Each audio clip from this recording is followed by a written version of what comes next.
National, ce qui concentre l'attention ce soir. Actualité politique, le gouverneur Mathurin a rencontré ce samedi l'opposition républicaine. La sécurité des personnes et de leurs biens lors de la marche de l'opposition a largement été évoquée pendant les échanges, ainsi que le respect de l'itinéraire par les opposants à Alpha Condé. Le point avec Moussa Bangoura.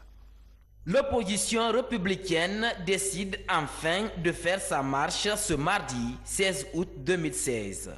Le comité d'organisation de cette marche était au gouvernorat de Conakry. Les entretiens ont porté sur le choix de l'itinéraire et la sécurisation des personnes et de leurs biens pendant la marche. Nous avons trouvé en monsieur le gouverneur une oreille attentive à nos préoccupations et nous espérons qu'à partir de maintenant, la Guinée va inaugurer une nouvelle ère de manifestations réellement pacifiques où non seulement les droits des citoyens vont être respectés, mais où les citoyens aussi qui manifestent seront astreints à une certaine discipline pour éviter que nos manifestations ne soient des opportunités de violence qui ne sont pas bonnes ni pour l'image de notre pays, ni pour l'image du gouvernement, ni pour le développement économique de la Guinée. L'objectif visé est d'encadrer la marche sans incident. Contrairement à ce que les gens pensent, la marche de l'opposition, elle est autorisée. Elle est prévue par la loi. Donc nous sommes venus ce matin pour qu'on définisse le cadre de concertation qui ne va pas être la dernière. Nous allons nous regrouper à tout moment. Ce qui a été retenu, l'itinéraire qui a été proposé par le gouvernorat a été accepté par l'opposition. D'autres consultations sont prévues ce lundi entre l'opposition républicaine, les délégations spéciales, le cabinet du gouvernorat, élargi aux services de défense et de sécurité. Et puis, vous l'avez compris, l'opposition maintient sa menace de reprendre les marches à Conakry. Des manifestations sont programmées le 16 de ce mois, soit mardi à venir. La marche aura finalement lieu sur la route Le Prince. L'annonce est faite par le gouverneur de la ville de Conakry. Écoutons le général Mathurin Bangoura. Pour permettre aux organisateurs le libre exercice de ce droit constitutionnel, j'ai autorisé la tenue de la marche pacifique dans les communes de Dixine et de Ratoma le mardi 16 août 2016 comme suit. Point de regroupement, rond-point Bambeto. Itinéraire, Amdalaï, Bellevue, Dixine. Point de destination, terrasse du stade du 28 septembre. Durée de 9h à 15h. Je vous informe qu'une première rencontre a eu lieu ce matin entre les organisateurs de la marche et le cabinet du gouvernorat. Cette concertation qui s'est déroulée dans un climat de convivialité, de compréhension mutuelle et surtout d'apaisement se poursuivra demain lundi 15 août 2016 au siège du gouverneur de la ville de Conakry. J'en appelle à l'esprit de civisme de chacun et de tous pour la préservation de la paix et de la quiétude dans notre cité. Actualité à l'intérieur du pays, l'atelier d'information et de sensibilisation du bataillon Gangan 2 a pris fin à Kindia. Il portait sur les règles du droit de l'homme et le droit international humanitaire. L'objectif des initiateurs est de renforcer les capacités opérationnelles des militaires dans le cadre des missions de maintien de la paix. Compte rendu, sergent Marcel Massandouno, correspondant de la presse militaire. Cette formation de 4 jours a permis à ces soldats du bataillon Gangan 2 d'être mieux outillés sur le rôle et la responsabilité des forces armées dans les missions de maintien de la paix. L'initiative vise à promouvoir les droits de l'homme dans les conflits armés. En ce qui concerne la formation dont nous venons juste de finir, ça nous a donné beaucoup d'outils. Avec la complexité de la mission onusienne, donc il y a lieu de vraiment maîtriser ce qu'on nous a appris. Plusieurs thématiques liées notamment à la protection des personnes et de leurs biens, à la prévention des IST-VIH-Sida, au respect des règles d'engagement des Nations Unies et la mise en œuvre du code de conduite des forces de défense et de sécurité ont été largement abordées. Les formations que vous avez suivies vous ont certainement outillé sur la manière d'allier vos compétences techniques avec les exigences des missions de maintien de la paix. La République de Guinée tient à jouer pleinement son rôle dans ces missions en mettant l'accent sur la qualité de prestation de ces troupes. C'est pourquoi vous êtes appelés à vous adapter sans cesse à de nouvelles stratégies militaires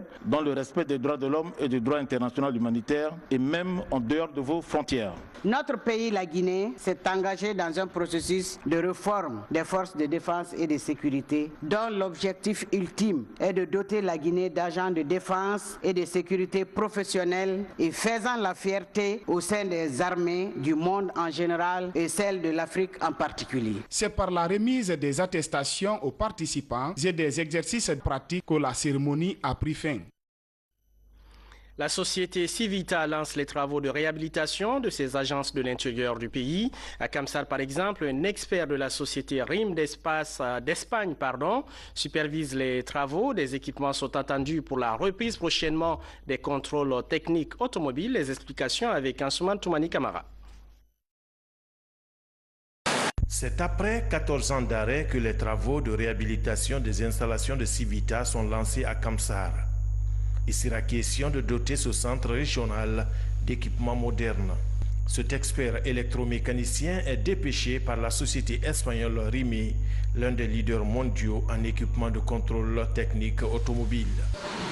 Le matériel a été déjà acheté. Le matériel est stocké en Espagne. C'est pour ça que je suis venu.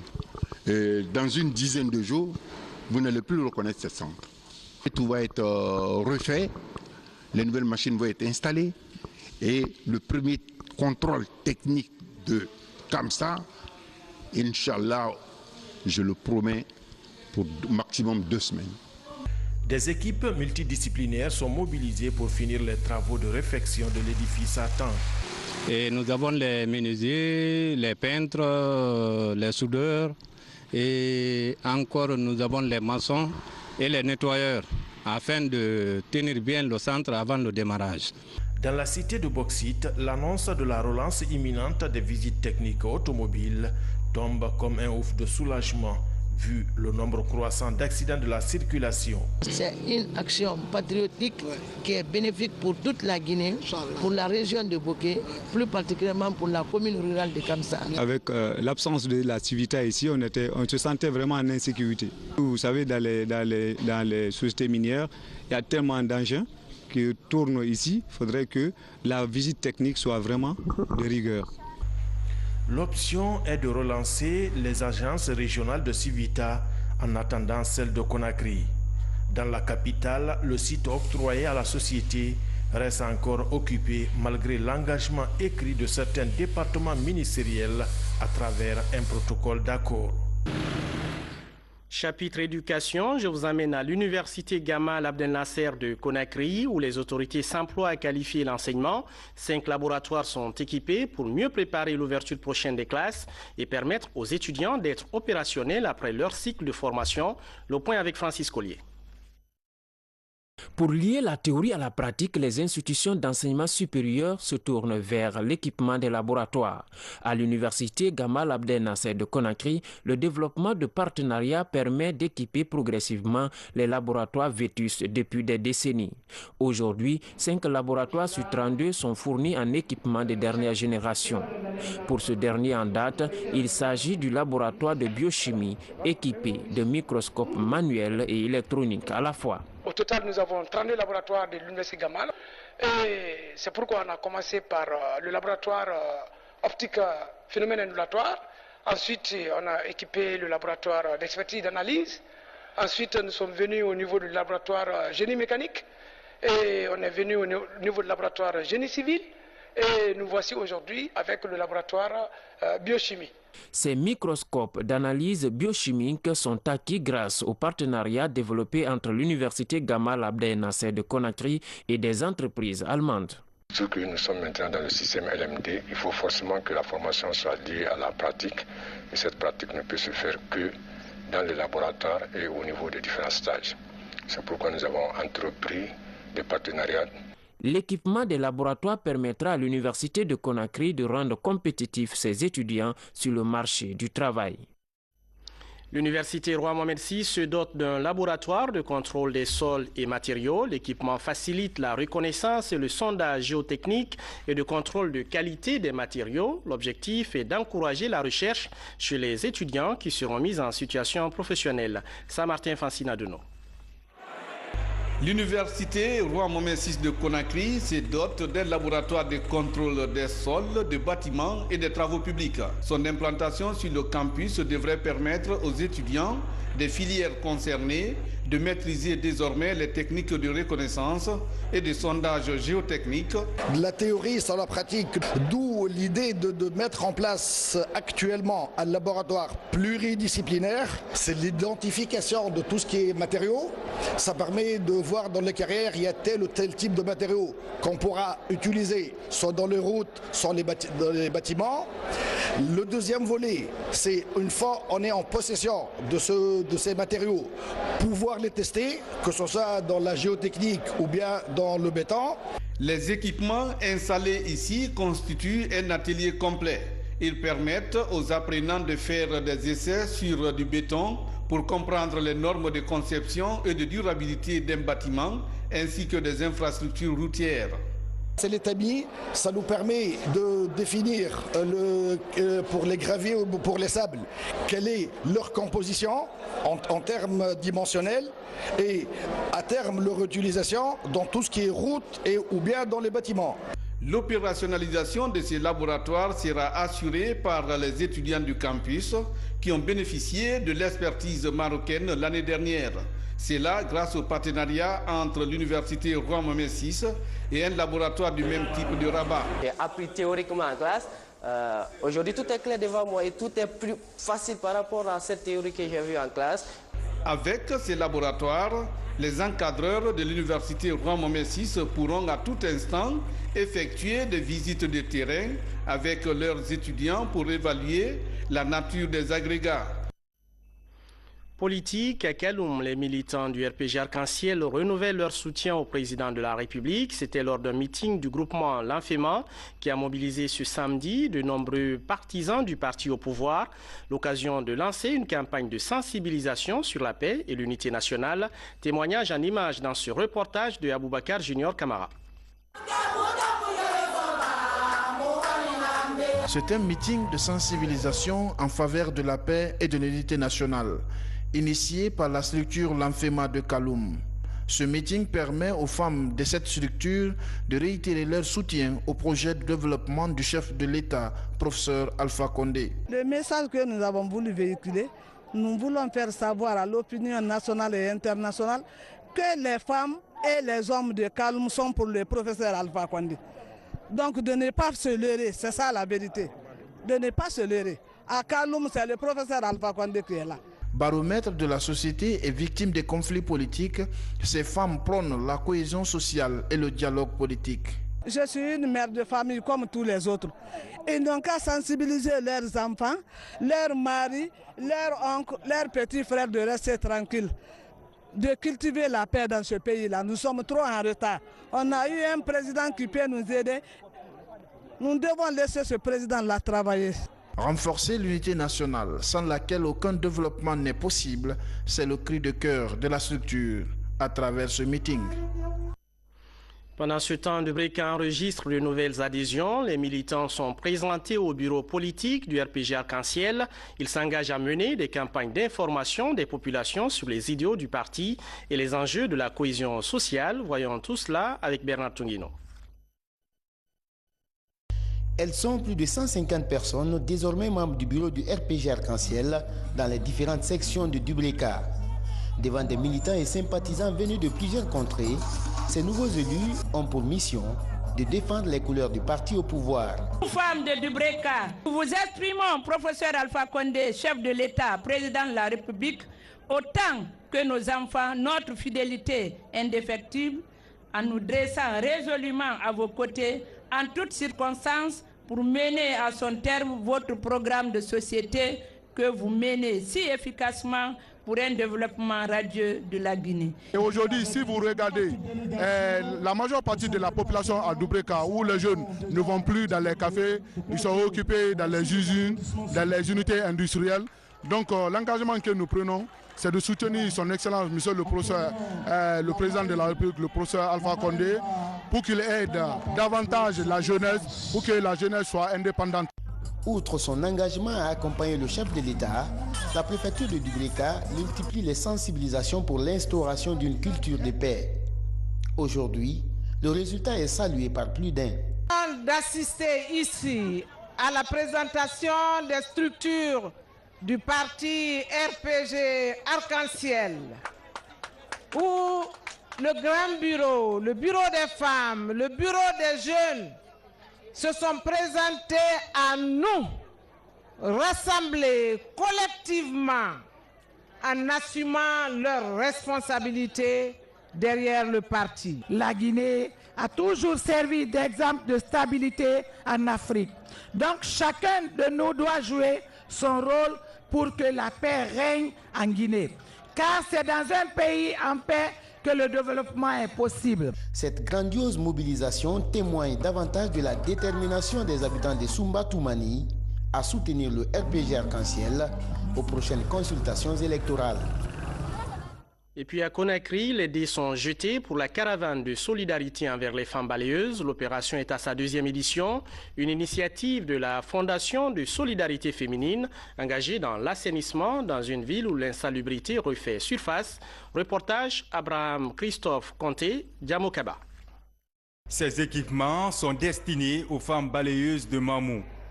C'est le résultat de la caravane de solidarité initiée par la Fondation de la solidarité féminine avec l'appui du ministère de l'Industrie. Notre organisation, c'est agir et servir les femmes. Aujourd'hui, c'est la caravane de solidarité féminine qui a sa 2e édition. Ça nous a permis de mobiliser ces équipements que vous voyez ici, qui va nous permettre d'être auprès de nos sœurs à l'intérieur du pays. Renforcer la qualité de l'hygiène dans le pays, c'est l'un des défis que se fixe le gouvernement. Les femmes balayeuses constituent un maillon dans la mise en œuvre de cette politique d'assainissement. En faisant le volontariat pour assainir notre cité, je pense que c'est une action sanitaire qui doit attirer l'attention de tout le monde et qui doit inciter chacun à mettre dedans ce qu'il peut dans l'intérêt supérieur de notre nation. La campagne va toucher 10 autres préfectures du pays. La caravane compte impliquer toutes les couches socio-professionnelles pour la réussite de l'opération. À Dubrika, un espace vert vient d'être aménagé pour les jeunes de la ville. C'est un centre de réflexion et d'information sur les actions de développement de la cité. Éclairage en images avec Falilou Diallo. Chaque 12 août, l'humanité célèbre la Journée internationale de la jeunesse. À Dubrika, l'événement a été mis à profit pour offrir cet espace aux jeunes, un site qui va servir de lieu d'échange d'idées sur certaines actions de développement en faveur de cette couche. Dans notre plan de travail annuel 2016, nous avons prévu accompagner des initiatives portées par les jeunes, c'est-à-dire des initiatives spécifiquement en ce qui concerne cet espace dans le cadre du développement des activités génératrices de revenus, intégrant des composantes de promotion des questions de santé sexuelle et reproductive, mais aussi d'engagement citoyen. Donc, ce n'est pas seulement un espace de loisirs, il faut venir prendre du café ou du thé, ou discuter des ballons. Tout cela fait partie, mais il est un espace dédié à la rencontre des jeunes pour discuter de leurs problèmes. C'est un programme du ministère de la Jeunesse soutenu par l'UNFPA. L'initiative est de favoriser l'auto-emploi, c'est les jeunes qui constituent plus de 60% de la population. J'ai un manque de satisfaction. J'espère que toutes les autres préfectures vont se référer sur ma préfecture. Cet espace-là est un bijou pour nous. Nous allons l'entretenir afin que ça puisse nous rapporter quelque chose de fiable. Parce que nous refusons maintenant d'être des jeunes passifs. Ce projet d'espace vert doit toucher plusieurs préfectures du pays. Objectif, réduire le chômage des jeunes d'ici l'horizon 2030. Rénovation du siège de la Fédération guinéenne de karaté. Les travaux ont coûté 150 millions de francs guinéens. Peu pratiquée, c'est pourtant la discipline la plus titrée dans le pays. Le défi des responsables est de faire du karaté un sport aussi connu et pratiqué que le foot. Abdulaziz Baldé nous en dit plus. Construit depuis les années 60, ce bâtiment abrite la Fédération guinéenne de karaté. Un bâtiment composé d'une salle de réunion, une salle d'entraînement et un bureau pour le président. Aujourd'hui, sa rénovation est estimée à 150 millions de francs guinéens sur fonds propres de la Fédération, d'où cette mobilisation. Tout ce que vous avez vu, c'est l'œuvre de la Fédération guinéenne de karaté pour arriver à satisfaire aujourd'hui les pratiquants, satisfaire les membres du bureau exécutif. L'ambition des autorités de cette discipline est de faire du karaté un sport aussi pratiqué que le football. Sa pratique actuelle est estimée à plus de 13 000 personnes à travers la Guinée. Tout un symbole, estiment les autorités sportives du pays. J'ai aimé le fait que cette discipline soit pratiquée dans toutes les préfectures de la Guinée et les 4 régions naturelles, parce qu'à entendre le président de la Fédération guinéenne de karaté, il y a près de 13 000 pratiquants et je crois que cela est extraordinaire et cela doit être encouragé. Considéré depuis des années comme une discipline à part entière, le karaté attire de plus en plus le monde. Avec 17 championnats d'Afrique et 4 participations aux championnats du monde, le karaté est le sport le plus titré en Guinée. On termine avec cette brève. Demain, les catholiques du monde célèbrent l'Assomption, c'est-à-dire la montée au ciel de la Vierge Marie, sans avoir connu la corruption de la mort. Cette fête mariale date des premiers siècles de l'Église et est aujourd'hui l'une des 4 fêtes catholiques légalement chômées, avec Noël, l'Ascension et la Toussaint. Demain, 15 août, c'est donc férié en Guinée. En France aussi, où les traditionnelles célébrations se déroulent sous haute sécurité, 3 semaines après l'assassinat du père Jacques Hamel par des terroristes dans son église de Saint-Étienne de Rouvray, près de Rouen. Voilà, c'est tout pour les infos. Merci de nous regarder à Siguiring, Kissidougou, Noisy-le-Sec et partout en France. Bonsoir.